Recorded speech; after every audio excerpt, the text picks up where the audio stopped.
투자자의 입장에서 빠르고 정확한 시황을 전달드릴 최경진의 퀵 시황입니다. 오늘 장은 어제와 달리 굉장히 강했는데요. 그래서 질문 드릴 내용이 굉장히 많을 것 같습니다. 오늘은 주가가 너무 많이 올라서 별로 궁금한 점이 없을 것 같습니다. 네, 오늘 바로 시황 알아보도록 하겠습니다. 다우와 나스닥은 계속해서 상반된 모습을 보이고 있는데요. 특별한 이유가 있을까요? 뉴스에도 나왔지만 지금 기술주에서 경기 민감주로 이동하는 것 같다라고 얘기를 하고 있죠. 근데 다우존스 지수 같은 경우는 업종 대표 30종목으로 구성된 지수이기 때문에 아무래도 기술주보다는 지금 현재 경기 민감주, 특히 인프라 구축 그리고 경기 회복에 대한 기대감으로 소비 회복 이런 쪽이 많이 반영이 될 수 있는 지수거든요. 그래서 다우는 오르고 나스닥은 계속 조금 약세를 보이는 게 아닌가 싶습니다. 테슬라의 반등을 나스닥의 터닝 포인트라고 보시는 시각들이 많으세요. 이 부분에 대해서는 어떻게 생각하시나요? 방금 말씀드렸지만 기술주에서 경기 민감주로 이동하는데 테슬라는 기술주죠. 근데 기술주가 많이 빠졌다가 반등을 한다고 해가지고 그게 터닝 포인트라고 보기에는 조금 어렵지 않을까 싶은데요. 지금 주가가 올라가는 쪽이 경기 민감주 섹터인데 많이 빠진 종목이 기술적인 반등이라는 게 있을 수 있지 않습니까? 그래서 이게 반등한다 해가지고 이게 시장이 하락하다가 상승하는 쪽으로 터닝하는 포인트다. 이걸 잡기에는 테슬라를 기준으로 하는 건 조금 그렇습니다. 그렇다면 나스닥보다 다우가 매력적이다는 말씀인가요? 그렇죠. 아무래도 기술주보다 경기 민감주 쪽으로 간다면 나스닥보다는 당연히 다우존스나 아니면 S&P 500 지수 쪽을 봐야 되겠죠. 그렇다면 국내 시장에서 인프라와 관련된 섹터에 관심을 가져야 할까요? 국내 인프라는 조금 다른데요. 작년에 영국은 인프라 구축을 할 때 우리나라의 기업들에게 많은 참여를 부탁을 했습니다. 이번에 그 코로나 때문에 선진국들이 저금리로 아주 많은 돈을 풀었기 때문에 그 돈으로 노후화된 인프라를 완전히 다 바꾸겠다는 거죠. 네. 아주 이런 기회가 없습니다. 그러니까 많은 돈을 들여서 바꿔야 되는데 이걸 언제 할까 고민하다가 지금이 가장 절호의 찬스인 거죠. 그런데 그 나라들도 뭐 건설회사나 아니면 뭐 그런 재료를 만드는 회사들이 있죠.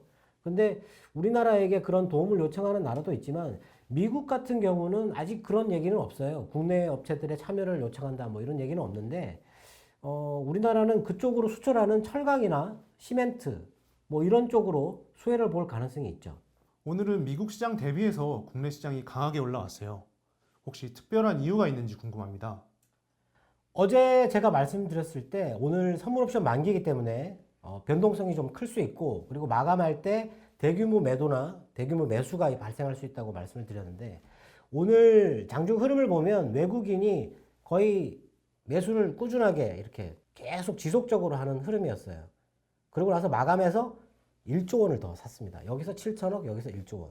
이렇게 매수를 했거든요. 장중에는 어제 기관들이 제가 손절성 매도를 했다고 했는데 장중에는 기관들이 매수를 하고 있었는데 이거를 다 팔아버렸습니다.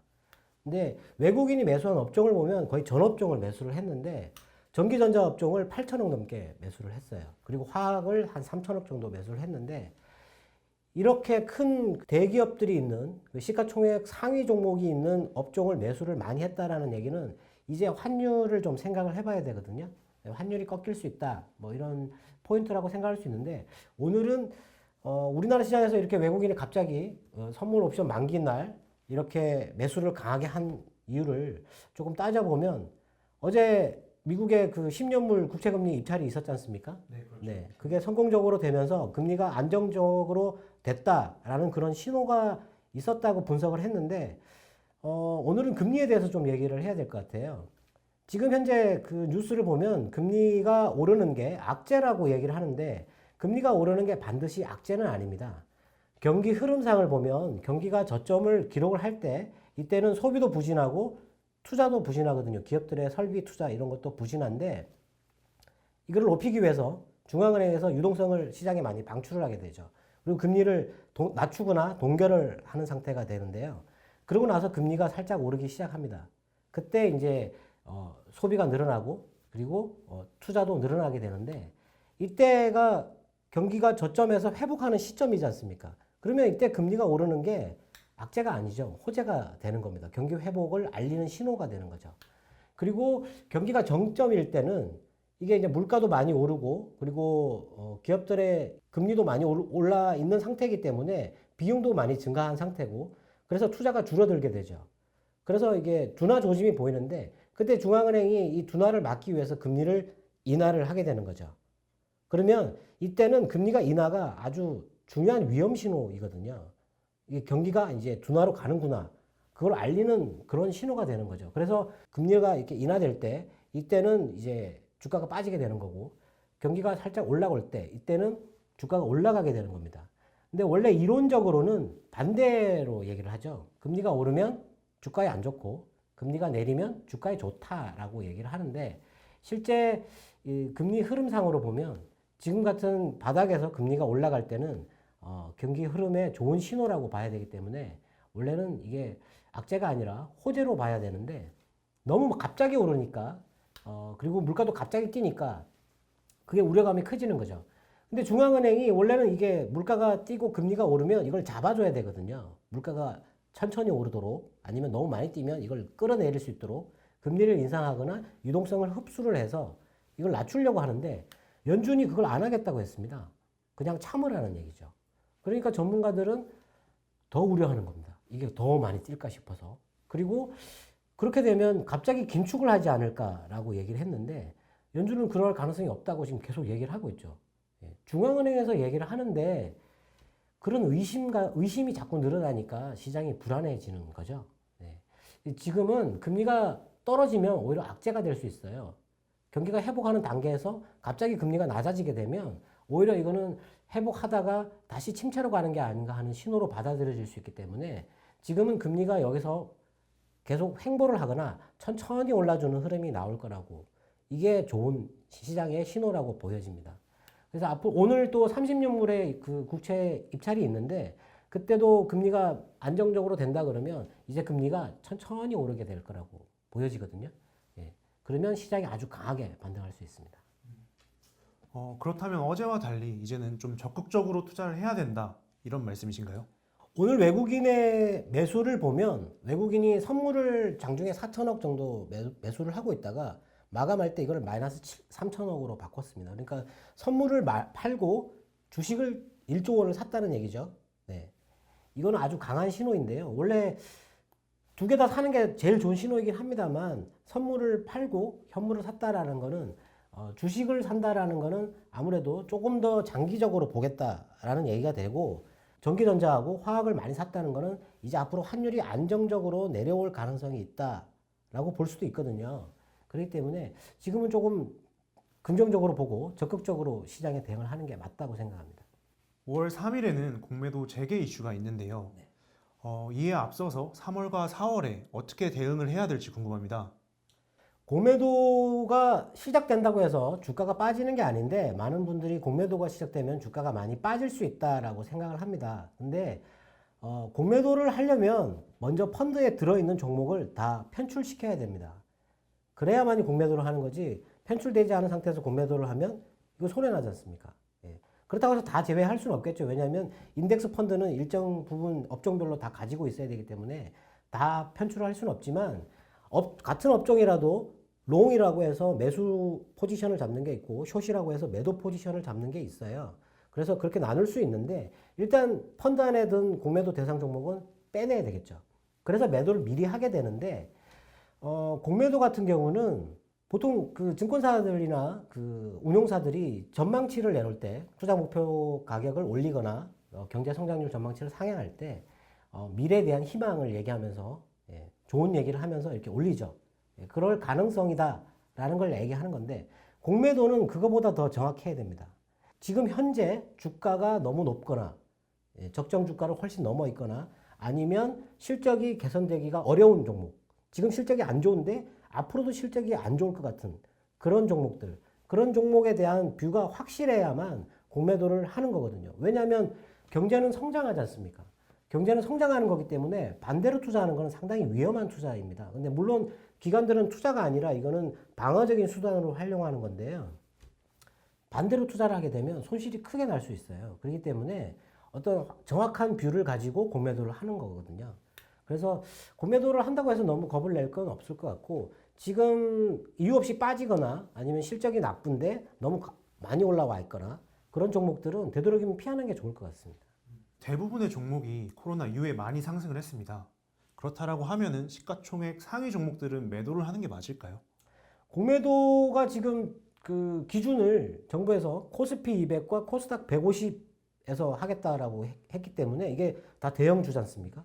근데 대형주니까 대형주 중에서 방금 말씀드린 대로 과대평가되어 있거나 실적이 나쁜 종목들은 매도를 해야 되겠죠. 대신에 뭐 대형주 중에서 실적이 좋고 아주 저평가되어 있다. 그러면 매수를 해도 된다고 생각합니다. 지금 현 시점에서 작년과 올해 1월을 비교해 보면은 이제 투자가 굉장히 어려워진 시점이 온 것 같아요. 이런 장에서 어떻게 대응을 해야 될지 궁금합니다. 작년은 전염병 때문에 멀쩡한 자산의 가치가 갑자기 떨어졌죠. 그래서 아무거나 사도 원래로 회복하는 겁니다. 전염병 때문에 봉쇄는 했지만 자산 가치가 갑자기 떨어질 이유는 아니거든요. 그래서 작년에는 투자가 쉬웠습니다. 예, 정말 쉬웠습니다. 그러니까 매수를 하면 그냥 수익이 나는 거였고요. 지금은 이제 백신이 이제 많이 보급되면서 경기 회복 기대감이라는 게 있고, 그리고 이제부터는 이게 거품 발생하는지 안 하는지 이런 것도 봐야 되고요. 그리고 코로나 때문에 정부에서 부채를 많이 늘렸기 때문에 이 부채 문제도 또 생각을 해야 되고요. 그리고 미국이 이제 대통령이 바뀌면서 허니문 기간이라고 해서 100일 동안 정치적인 문제를 만들지 않는데요. 그게 지금 이제 4월 말 정도 되겠죠. 예. 그때까지는 정치적인 문제는 발생하지 않을 수 있는데 18일 날 미중 고위급 회담이 예정이 됐어요. 그리고 국무장관이 우리나라에 방한을 한다고 했는데 이제 외교를 하는 겁니다. 그래서 정치 외교적인 문제가 중요하죠. 이런 문제들이 끼어들게 되면 투자가 상당히 어려워집니다. 실적만 봐야 되는 게 아니고요. 갑자기 뜬금없이 그 외교 당국자들의 얘기가 주가에 영향을 미칠 수가 있거든요. 그렇기 때문에 지금은 여러 가지 이슈를 좀 감안을 해야 되고요. 그리고 뉴스에 좀 신경을 써서 봐야 되고요. 할 게 많죠. 예. 그렇기 때문에 작년처럼 그렇게 쉬운 시장이다라고 생각하면 안 되겠죠. 그럼 정치 외교적인 문제도 좀 눈여겨서 봐야 될 것 같다 이런 말씀을 해주셨는데 어제 미국의 투자 전문가들 말에 의하면 이제 나스닥 시장이 이번 상승장에서 소외될 수 있다 이런 말들이 있었어요. 그렇죠. 어제 모 교수분이 나스닥은 전망이 좋지 않다. 자기는 여태까지 9개월 동안 시장을 좋게 봤는데 나스닥은 소외될 것 같다라고 했거든요. 근데 아까 초반에 제가 말씀드렸지만 지금은 기술주에서 경기 민감주로 인프라에 관련된 쪽으로 관심을 많이 쏟기 때문에 기술주는 조금 쉬었다 갈 가능성이 있겠죠. 그리고 반도체가 지금 부족하지 않습니까? 그러니까 반도체가 부족해서 완제품을 만들 수 없는데 그런 기술 쪽에 그런 제품들이 갑자기 이렇게 생산이 급증하거나 할 수가 없으니까 조금 쉬면서 이렇게 추세를 지켜보는 게 낫겠죠. 아무래도. 그렇다면 미래보다는 현재 투자해야 된다 이런 말씀이신 건가요? 기술주라는 게 원래 미래를 보고 투자를 하는 거거든요. 미래의 비약적인 기술 발전, 그리고 우리가 원하고 있는데 이게 달성 가능성이 있어 보이는 그런 기술, 개발, 이런 거에 투자를 하는 건데요. 지금은 너무 멀리 있는 미래보다는 가까이에 있는, 아까 제가 대규모 장치 산업이라고 말씀을 드렸는데, 경기 회복 초기에 들어가는 그런 대규모 장치 산업이나 자동차나 건설, 그런 쪽으로 보시는 게 지금은 더 나을 것 같습니다.